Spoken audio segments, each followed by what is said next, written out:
မို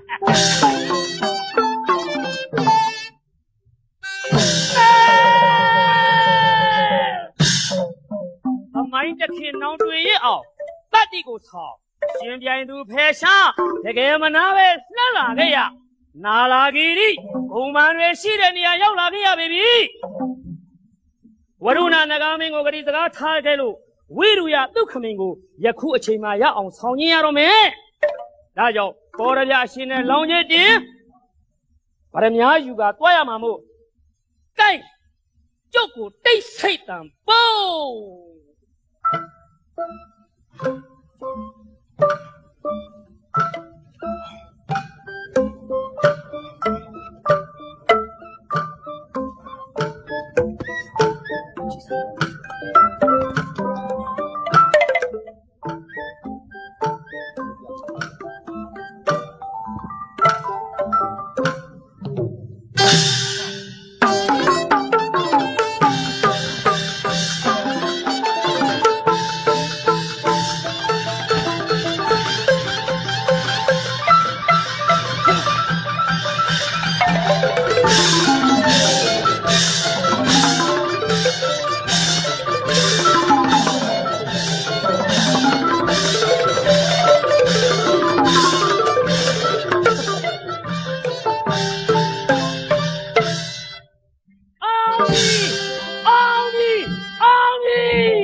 ဗရမ ्या ကျုပ်လည်းယခုရောက်ချင်ပြီဗျဒီဗရမ ्या ပြလို့မဲ့လုံးဒီဘောရပြခွန်နန်းကြီးအရှင်နဲ့စခန်းကြီးထွင်ကအပိုင်ဟုတ်ရဖို့အပိုင်မလုပ်တာဆိုရင်သွားပါတော့မယ်ဗျနေလာသူယုံကြည်သနာပြီးအနိယတလူပောင်မအထင်မှားကယခုမကြရုပ်တံခွဲလို့တရုတ်အမှန်သုံးရဆွဲပြီးကိုင်းလူဘွားတဲ့ဝင်မယ်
အိနာဗထနကိုကြီးဟိုမြတ်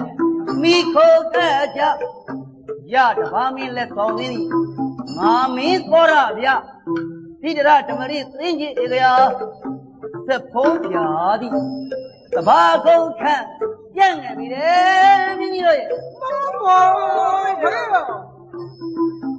ဝနေဟေဝံသုံးမြိုင်ကနိုင်ကနာယတော်ဟူလေစွာနာသန္တနံသန္တကူမရှိပြီဗျဌာနေသို့အဒေသအဝဝတို့၌နပန္တိတံပညာရှိသုခမိန်မရှိပြီပညာရှိသုခမိန်နှင့်ဝိနာကင်းသောရထတိုင်းပြည်ကနာသောပတိမတင့်တယ်ပြီဘူးဗျာဖေယသုခမိန်ဟူသည်ကသောနရောသုခမိနာယတိတိသုခမိနောတို့ဂါထာဗန္ဒနာဒီလိုညှို့ဆိုပြတယ်သောနရောကျေးဇူးသည်ကသုခံချမ်းသာစေသောအမှုတို့မိနာယတိတိနိုင်ချိန်ဝေဖန်တတ်၏ဣတိတတ္တမထိုသို့နိုင်ချိန်ဝေဖန်တတ်သောကြောင့်ဒုက္ခမိနောဝါဒုက္ခမိနာဒုက္ခမိန်လို့မြည်ပေတယ်မြည်ဗျာဒုက္ခမိနာတရားထား၍ဒုက္ခမိန်လို့ခေါ်ဆိုကြရောက်ပါဗျာမမေဇဝိရိယကကျော်ရှိန်နှံ့သည့်ပညာရှိမှုဒုက္ခမိန်ဟုတင်စားညွှန်တော်လွန်ပွဲမရှိပြီဘူးဗျလွန်ပွဲမရှိပြီဘူးယတိပြည့်တဲ့ယရနာလိုဝစီယာလို့တောင်ဥပမာပြုလိုက်ပြီလေဘုံဘောဖေးရဥပမာစားထားတယ်ရောက်ပါဖေး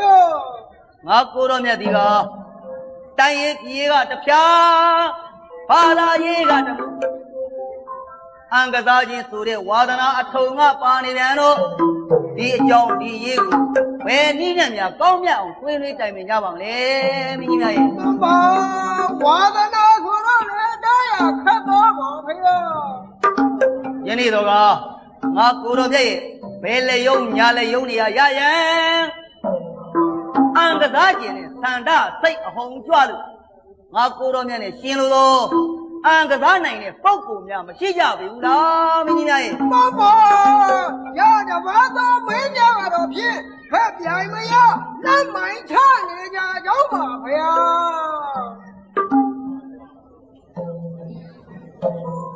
ရတော့ဘာတော်မင်းများဟာ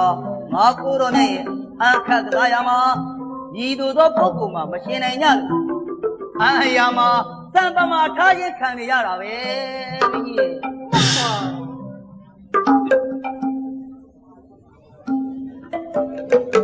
မန္တဝေဘုန်းတော်ကြီးတော်ဒီတရားကြောပါဗျာဒီမယားကြီးနဲ့တွေ့ရရရှင်းလို့ပါသဖြင့်အဝဲတနေခရီးမှာကြည့်စည်းလူတွေဘောသူကအဖာကားဝင်ရန်ဝိပန်ရောက်ပါဖေရ အရာမှာစံပမာထားခြင်းခံရတယ်ငါလိုဘယင်ရသားတဲ့အရှင်လိုပါတယ်ဆိုတဲ့ကစ္စည်းအမည်ရှိတဲ့လူလင်မျက်နှာတော်မော်ဖူးတန်တော်ဥတင်သေးဗျာတင်သေးဗျာ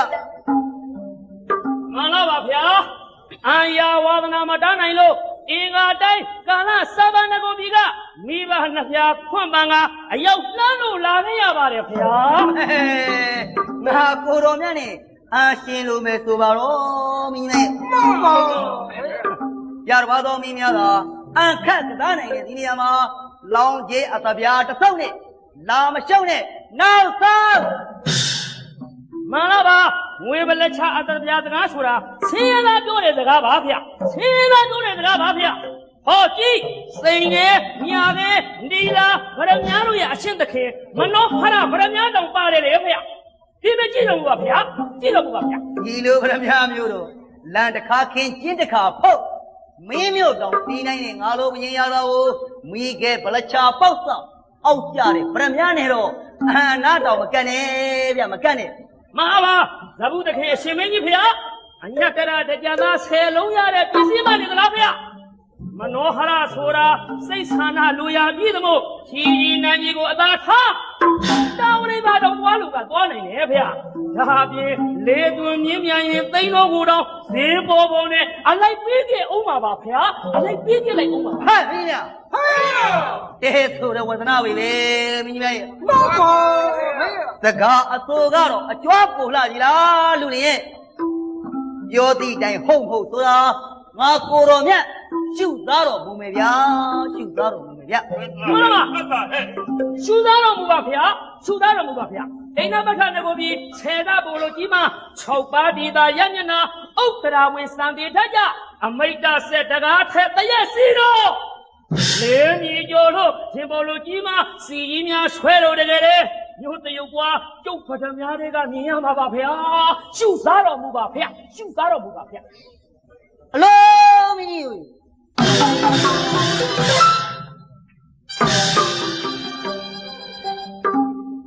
ငါကိုတော်မြတ်ပိုင်ဆိုင်တော်မူတဲ့အိနာပဋ္ဌာန်ကိုပြည်ထက်တော်ဆယ်သမကကြီးမားတဲ့တိုင်းပြည်မျိုးပြတစ်ခုပဲဗျ ဟောဝေရပါဖေရ မမဒါလောက်နဲ့မအံ့ဩပါနဲ့ဦးဖေဒါလောက်ကလေးနဲ့မအံ့ဩလိုက်ပါနဲ့ဦးဖေအချင်းကရမြင်ရအောင်ဆမ်းမှမိပြအောင်အောင်မယ်ဖေရှုသားတော်မူပါဖေဟောနတ်ဘုံနန်းကြီးပါဖေနတ်ဘုံနန်းကြီးပါဖေ ဟဲဟုတ်ပြီတကူမင်းကြီးလေး ဘာဟဲ့ ပရမ ्या ရဲ့အဆွမ်းတော်ငါကိုတော်မြတ်ယုံကြည်တော်မူပါပြီဗျာယုံကြည်ပါပြီဗျ မမနောကာတို့တခင်ပြည့်ရှင်မင်းတရားကြီးဖေအံကစားတော်လောင်းချင်းကျင်တဲ့လို့ကျွန်ုပ်ရှုံးခဲ့ပါလေဤပရမများများနဲ့မပြပြေးွားဝေဟင်ရဟသိန်းတော်ပါအစာထားလို့စိတ်ထားကြည်လူပြေးတဲ့မိသူပါဖေမင်းတရားကြီးအနေနဲ့ရှုံးခဲ့ပါလေအဘယ်ပစ္စည်းအဘယ်နည်းနဲ့အရှုံးကျွေးကိုပေးဆမ်းမယ်ဆိုတာလေ မိန်တော်မူပါဦးဖေဟာမိန်တော်မူလိုက်ပါဦးဖေဟာ ဒါလေဟုတ်တာပဲမင်းကြီး မြတ်တာတဲ့တောင်းဆိုမှုပဲကြော်လေ ဟုတ်ပါဟုတ်ပါ သွေးနဲ့ထင်းချောင်းနေအတွင်းမြင်မြမမလိမ့်နဲ့ဗျငါကိုတော်မြတ်ကရှုံနေခဲ့ပါလိမ့်ငါကိုတော်နဲ့ငါရဲ့မိဖုရားတိုင်းပြည်မှာတပတ်အိမ်နာပထနကိုရဲ့ထိုမှန်သမျှကိုလောရာရသိမ့်မယ်ဗျာရသိမ့်မယ်ဗျ ကောင်းလာပါပြီဖေဟာလောင်ကြီးခါလို့ကျင်နာတာဖြင့်အခါဖို့သာပြင်မာတော့ရှင်မင်းကြီးဖေဟာ မင်းကြီးများဖြစ်စေအမည်ရှိတဲ့လူလင်နေငါကိုတော်မြတ်အခက်ကစားမှာဖြစ်သည့်အတွက်ကြောင့်မင်္ဂလာဥယျာဉ်တွေမှာအလျင်အများမနှေးရအောင်မင်းကြီးများကစီမံလို့ပေးကြပါရောဗျာ မိုင်းတော်မြတ်အတိုင်းပါ ဘယ်ရော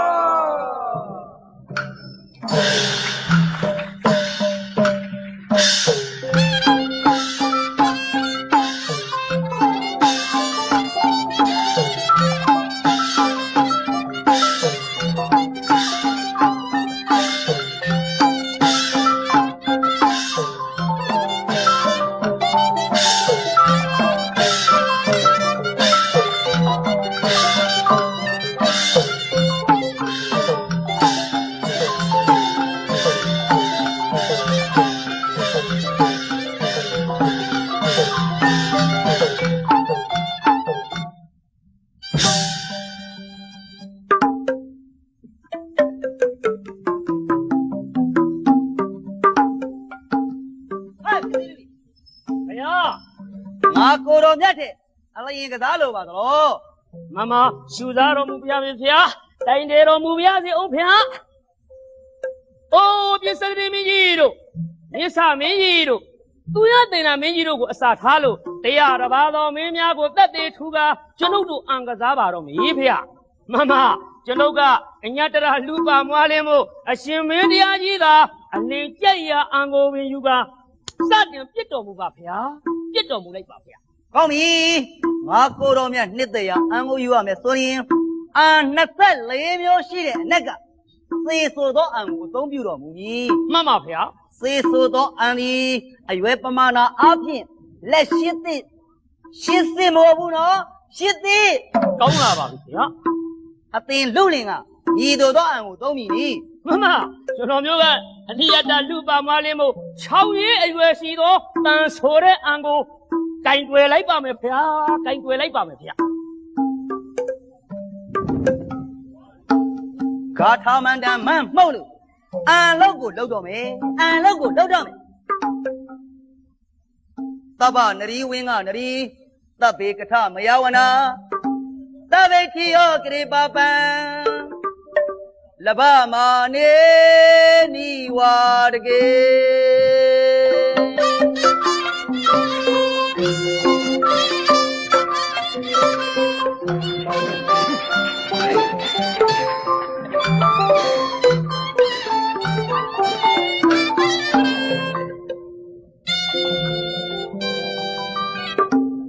ကျွန်ုပ်ဒီ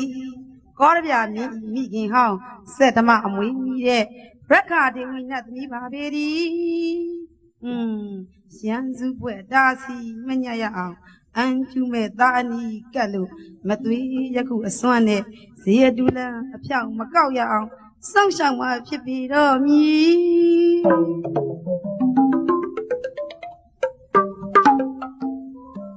ဝိန္ဒူ60ထက်မြက်သေးရာကျွေးအံအရာမှမရှင်းသာပညာမှာခေါင်ချောင်းနောင်သရုပ်သမိုင်းတွင်စေဖို့မဆိုင်တမင်ဆုပ်ပြလိုက်မယ်ဟဲ့ချုပ်ဖြစ်ရောဟဲ့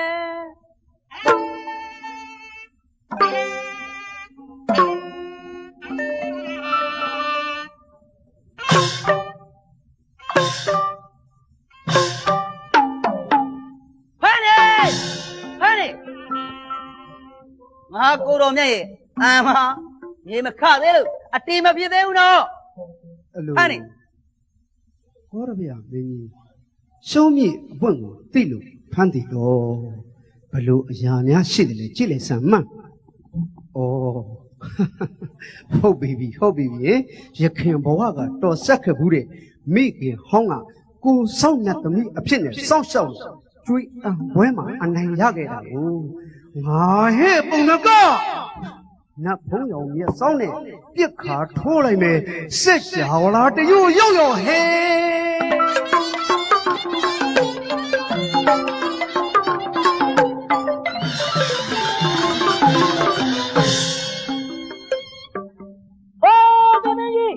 ဟန်ထားတော့အကျဉ်းကနေစိတ်ခေါ်ကဆင်းတော့အတီးထပ်ပြီးဖွင့်လိုက်ပါဦးဗျာဖွင့်လိုက်ပါဦးဗျာ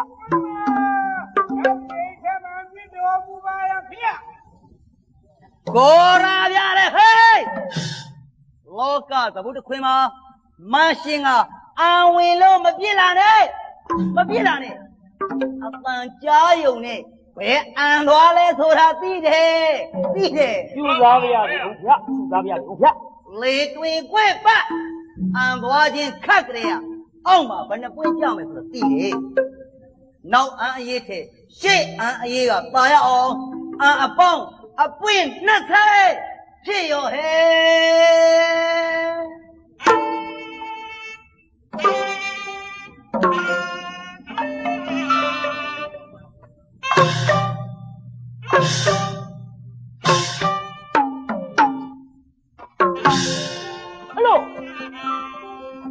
ဝူဆုံးတပွင့်ကျေးဇူးလို့လည်းဟိန်းတော့သူရှင်ကအမကစားနေနဲ့ဝူသေးတန်စေဝူဆုံးသေးဆုံးဝူသာသေးတာအဖန်ဖန်လိုတော့ဘယ်လိုပင်မြောက်ထောက်ခနဲဆိုစိတ်အလိုကြမနှောမရသိစိတ်ရှိသမျှကြာစီတိုင်းရောက်သမို့ခွန်းဖောက်လို့ဖယ်လိုက်မယ်ကျေကျင်တိုင်းကျေရောက်လေဟဲ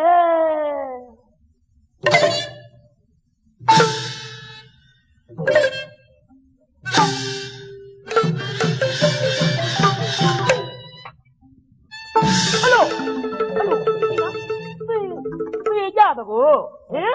အရေးပိန်တို့လေးခုကြသမို့မင်းကြီးကငူဆုံးတဝင်းကျုပ်သေးပိန်တို့ကလေးဝင်သေချင်းကမဆုံနဲ့တော့ကျုပ်လိုက်စိတ်တမ်းမဲ့အောင်ပြီ ဒါတွေတော့ကွဲကုန်ပါပြီဗျာ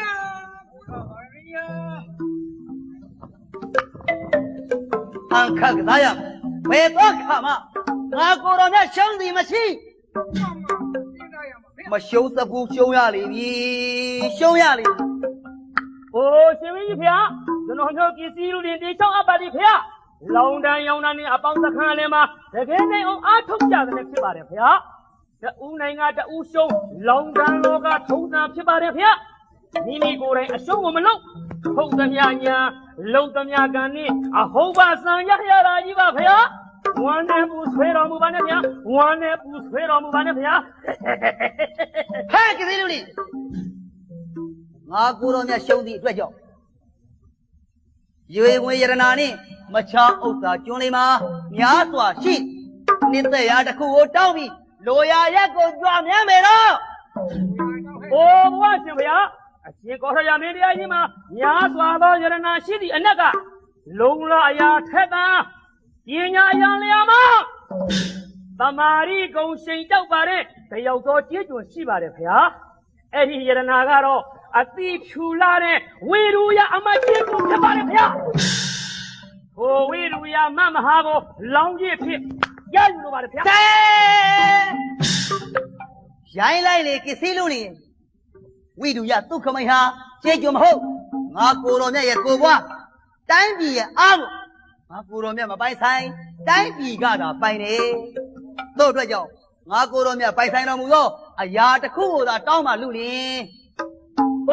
မနုဿတို့သဖြင့်ပြည့်ရှင်မင်းကြီးဖေဟာကျွန်ုပ်တို့ငကိုကြဂရိတရားထားခဲ့တဲ့လောင်းချင်းသားမှာဝီရူရအပန်းပပဆိုတာညင်းနေုံနဲ့ပြည့်ပြည့်အလုံးမဟုတ်စကားတရားကိုအသွားထနေရာညခါသူခမိန်မင်းကိုပိဋကဘုံအလဲမှာဖြည့်ရှင်းမှပြည်လဲမဲ့အရေးမို့ဝီရူရသူခမိန်ကိုပြေးလို့သာပြင်ကြပါတော့ဖေဟာပြေးလို့သာပြင်ကြပါတော့ဖေဟာဟဲ့မင်းကြီးသူခမိန်အရှေ့တော်သွင်းစီဗျ啦，你家进为路人，都个美女，谁让你我要看他呀嘛？对，哎呀。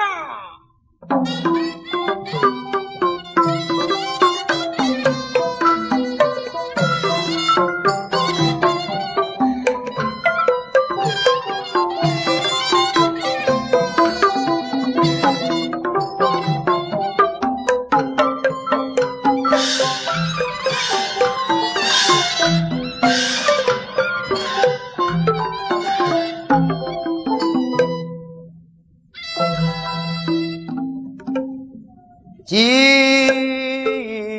စေအာနာနုနေသွဲဖြာတော်ဒီပါပွေမြမရည်ရည်မင်းကိုယ်ဝဲရာတကိုယ်တော်လိုရာကြီးကိုဥညွှန်ရပါတယ်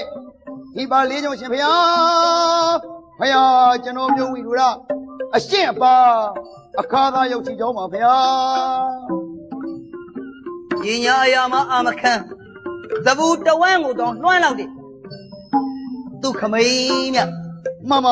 မရှိပါဗျာ ငါကိုတော်မြတ်မေးတော်မူမည်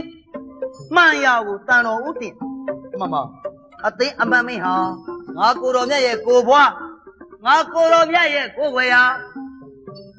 ကျေးကျွန်းမဟုတ်ဘူးမဟုတ်ဘူး ပညာရှိသူခမိတ်အသင်ဟာလောကလည်းမှာပညာကျွယ်ပြီးသတင်းမွေးတဲ့တဝိရကျော်ပါမလိမ်မညာမပွဲမဝဲအမှန်ဘက်ကိုလိုက်ပြီးတင်ဝင်ပြီးခေါ်တာကျွန်တော်ယုံကြည်ပြီးသားပါအမှန်တိုင်းသာတင်လျှောက်လိုက်ပါအမှန်တိုင်းသာတင်လျှောက်လိုက်ပါ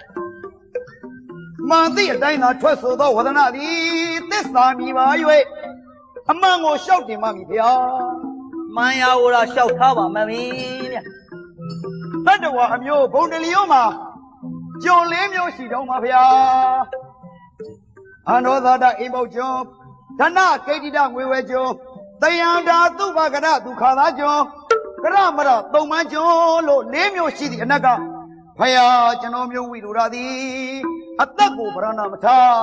အရှင်းအပါခါသာ၍မင်းကြီးစေယာများဝင်တာကိုထမ်းငါဆောင်ရွက်နေရသူမို့မှန်လားပါဗျာသူခါသာကျွန်မျိုးဖြစ်ကြောင်းပါဗျာ ဟုတ်ပြီအောင်ပြီအောင်ပြီကျုပ်ဖယ်နိုင်တယ်ဗျ နိုင်ပါလေနိုင်ပါလေ ဘလို့တော်ဥတည်လျှောက်ထားလိုက်တာလေသူခမိန်မြတ်ဘလို့လျှောက်ထားလိုက်တာလေသီးစိမ်ဥစ္စာပြည့်စုံစွာကိုဝေလာပြင်းမြောက်တဲ့ငါကိုတော်မြတ်ရဲ့မျက်နှာမှာမထောက် မဝင်ပါဗျာ တယောက်တော့သိမ့်ပြင်းပြင်းမျက်နှာကိုသာကြည့်ဒါကြောင့်ကစ္စည်းလူလေနောက်ကိုလိုက်သွားရတော့ပါသူခမိန်လိုက်ရတော့ပါ မှန်လားပါဗျာလောင်နှံစာပွားအံကစားခြင်းအပြစ်တစ်ခုကိုထောက်လို့ရွှေစိတ်တော်ဆင်ញင်မဟုတ်ဗျာကစားလောင်နှံဟောရတမှုနှုတ်လူမှာနိုင်သူရံပွားရှုံသာဆိုရင်ဖိသိလျော်ပါတရားသဖြင့်မဝင်သက်သေးမိတ်ဆွေနှိမ့်စုမလို့ထိန်များဤ6ပါးကကျွေးအံကစားခြင်းအပြစ်ပါဗျာ အနဲ့ဒိတ်ပဲအကျယ်ပွားလို့သုံးမစကားလျှောက်ထားတန်တော်ဥပြင်ပါဦးသူခမိန်မြတ် မှန်လားပါဗျာပထမအပြစ်မှာနိုင်သူမှာရံပွားတဲ့ပါတယ်ဗျာဒုတိယအပြစ်မှာရှုံးသူအတွက်စီစိန်ဥစ္စာရောပါစွာဖြင့်စိတ်ပူပင်တတ်ရပါတယ်ဗျာတတိယအပြစ်မှာမိမိစီစိန်ဥစ္စာရောပါသည့်အတွက်လူပုံလဲမှာလူလောက်ဖို့အခွင့်မသာတော့ပါဘူးဗျာသရုပ်ထအပြစ်မှာကျွေးသမားအံသမားကစားသမားဆိုပြီးတရားသဖြင့်မှာတတ်တဲ့အဖြစ်ဒီလာပါလျင်လေအထင်သေးခြင်းအတိနဲ့ပယ်ချခြင်းခံရတတ်ပါတယ်ဗျာပြင်းသမားအပြစ်မှာဆွေမျိုးမိတ်တင်ခါရရဲ့အလေကစားသမားဆိုပြီးမထီမဲ့မြင်ပြူခြင်းခံရတယ်သလိုသတ္တမအပြစ်မှာမိသားစုရဲ့နင်းနေမှာမတွေ့ကိုကစားရပြည်ရောဆိုသောစိတ်ကြောင့်သားကငို သမီးကငိုမယားကဆိုစိတ်အရက်ထဲလဲလူရမဝင်သမီးကိုလိုချင်ရင်တော့မှဖေကိုကြောက်ယူလောက်မြည်သူမရှိပဲမှန်မှာစော်ကားခြင်းသူတွေသာအပြည့်ရှိကြောင်းပါဗျာ မမဒီဝဒနာကိုထောက်ပြုတော့လောကသာပြုခြင်းအခုဒီဘယ်တော့ဘာမှကောင်းကျိုးမပေးဘူးဆိုတာအေးရှားနေပါပြီဗျာသိကြနေပါပြီဗျာ မောင်ကြီးဗျမောင်ကြီးငါကိုတော်မြတ်ဒီလောင်းကစားကိုမသင်မကျင်ခုံမိလို့ပညာရှိတယောက်ဆုံးရှုံးရပြီဗျ မှန်ပါဖေး လောင်းကစားကြီးရဲ့အကျိုးမြတ်တွေပါဖေရ သူ့ခမိန်နဲ့ယခုချိန်မှာခွဲရတော့မယ်မခွဲခင်ကာလာလေးမှာသူ့ခမိန်ဗျ မှန်လားပါဗျာ ငါကိုတော်မြတ်အားသုံးမစကားလျှောက်ထားပြီးတရားများဟောခဲ့ပါသူခမိန်များတရားဟောခဲ့ပါ မှန်လားပါဗျာခင်မိုးရုပ်6ပါးမှာလောင်းကစားပါနေသည့်အတွက်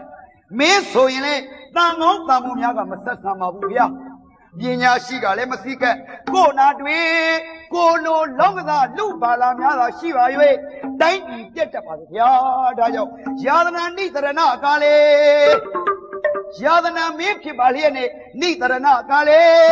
မတွေးတော့မထင်ခြင်းပဲကျွေအံကစားခြင်းအပြစ်တစ်ခုကြောင့်မှန်လားပါဗျာဖယားကျွန်တော်မျိုးဝိလူတာတဘောသူနောက်လိုက်ရပါတော့မယ်ဗျာဓမေနတရားနှင့်သာမေနဤစွာအနုတာတဖုံးမနေပါဗျာ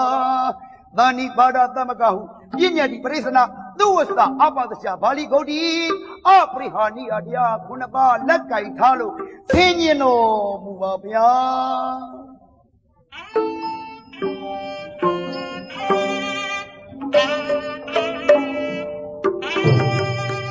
ယာသာနိတိကျန်တော်ရှိမင်းတို့စကားမိုးကြိုးသွားဖွညာစီဝဲဝင်နေမရှိတိတိကြကြမှန်သမျှကိုတွေးဟာစကားသစ္စာထား၍ယာသာမင်းမြတ်ဆောင်ရွက်ပါဗျာသဗ္ဗေတ္တတတ္တဝါနေမြဘိုလ်လူခတ်သိမ်းသူကိုမပူချောင်းမြအေးကြည်လောက်အောင်သံသမျှအခါတရားစာ၍ယာသာမင်းမြတ်ဆောင်ရွက်ပါဗျာယဟန်တန်ကအဋ္ဌိယာများသာသနာအကျိုးတိုးခွင့်ပြုမညို့စေထေရှင်တို့အားကြည်လင်စေရနာတက်လာစွာဖြင့်ရတဘောဓိထိုက်သည်များအင်းကိုရာသာမင်းမြတ်ထောက်ပံ့ပါဗျာငါးပါးပြည့်စတိအထင်ကြီးနဲ့သိညီမကွာဆေပြာတက်တာတိကြမယွင်ရှစ်တဲ့ကိုရာသာမင်းမြတ်ထိရပါဗျာမင်းကျင့်တရားရှိသည်အားမြားပြားသိက္ခာမပြတ်ပါပဲလုံးစွာသိသိရှေထုံဤကိုမပြေးဖို့ရနာဝင်လွာရာသာမင်းမြတ်ထိပါဗျာထို့သောငါလီသစ္စာတည်ဖို့အရှင်မင်းမြတ်မမေ့အပ်ပါဘူးဗျာအခွန်ဆယ်ဖို့တဖို့ခွဲယူမှုထံသူကိုကြည်ပြိုပေးကံငြိမ်းချမ်းသာယာချိုးသာတကားပြောကာထား၍အတိုးအပွားကင်းပါချင်းငါရသည်ဒေဝသင်္ဃတရားမြပါဖယား သာဓုသာဓုသာဓု ကြားတယ်ကြားတယ် ဒီကမှာဒီလူကြီးခိတ္တခဏမြောက်မင်းကြီးမြောက်တော့တတိတံဝေကယူရမယ်အချက်နော်ဉာဏ်ရှိယောက်ျားမိုက်မိမကသေလွန်လူနာလိုဆရာနောက်ဆက်အခုခတ်တယ်ဆိုတော့ငါကိုတော်မြတ်လို့လူဗျာ ပညာရှိတတိပြခဲပါဖေရ အမှားလွန်ကျူးပြင်နိုင်ဘူးတဲ့ မှန်ပါ အထူးမြတ်ကြားစကားမှာကဧကဝဇနာရိမဖန်သမို့ပြန်လဲပြေးခက်ကွာဝိတဲ့ရရက်ဖြာမအေးပြီမေငါဘယေကောတာဗျတဘောမမျှပြီမေသူခမိန်ဝီလူရ မှန်လားပါဗျာမိတ်ရှိပါဗျာ သေခါမခွဲကွာဖို့ ဆုံးဖြတ်ခဲ့တဲ့ငါဘရင်သေလူကပန်းပါပဲညာသာအိမ်လေးထိန်းနေရလို့လားမင်းကြီးရဲ့ရုပ်တရက်အတီးကြောက်အသက်မရှိခြင်းနေသည်တော့ဆုံးလက်တော့ပြေးရတော့မယ်ဗျာတသက်တော့အမြဲလက်တော်တွဲခဲ့တဲ့ကနဲ့ဖြိုးခဲဝိတုရသူခမိန်ကိုပြေကနဲ့အမောငါကိုတော်ကရွှေမျက်နှာတော့လွှဲတော်မူတယ်မင်းကြီးရဲ့ အမိန်တော်ကိုနာခံမမယ်ဗျာ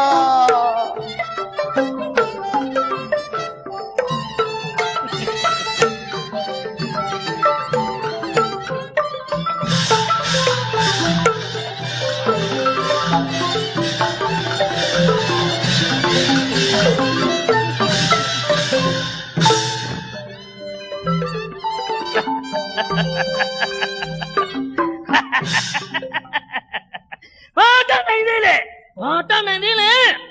ငါကြံစီတိုင်းအောင်ရမယ်အသင်ဝေရရဒုခမိတ် မမရှင်မိမဗျာ အသင်အရှင်မင်းကြီးကတော့ရွှေမျက်နှာတော်လွှဲလို့တင်းကိုကျွန်ုပ်ကအခက်နေပြီလေတင်းကိုကျွန်ုပ်ပိုင်ပြီနော်ကျွန်ုပ်ခေါ်ဆောင်ရတပါးရဲသာအသင်လိုက်ခဲ့ပြီရော ကျွန်ုပ်ဒီရှင်သာယာနေစေရသွားခိုင်းရလောက်ရမယ်အရှိကျွန်တော်တစ်ပါးဖြစ်ပါပြီသို့တော်လေဇနီးမယားသမီးသားတို့အားဆုံးမစကားများစွာရှိနေပါ၍နှစ်ရက်ကကြော်သုံးရက်တာမြစည်းစိမ်ခံစားရင်အပန်းဖြေပါဦးရှင် ဩတင်းကကျွန်ုပ်ကိုအဲ့ပြုခြင်းတပတ်ဆိုရပေါ့ကောင်းပါပြီလေကျွန်ုပ်ခွင့်ပြုရမှာပါဗျာခွင့်ပြုရမှာပါ အရှင်ကြီးစီလူလေကျွန်တော်အိမ်တော်မင်္ဂလာကိုလမ်းကြွကြပါသောကျွန်တော်ရှေ့ကနေလမ်းပြပါမည်ရှင် လှမ်းရသော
永发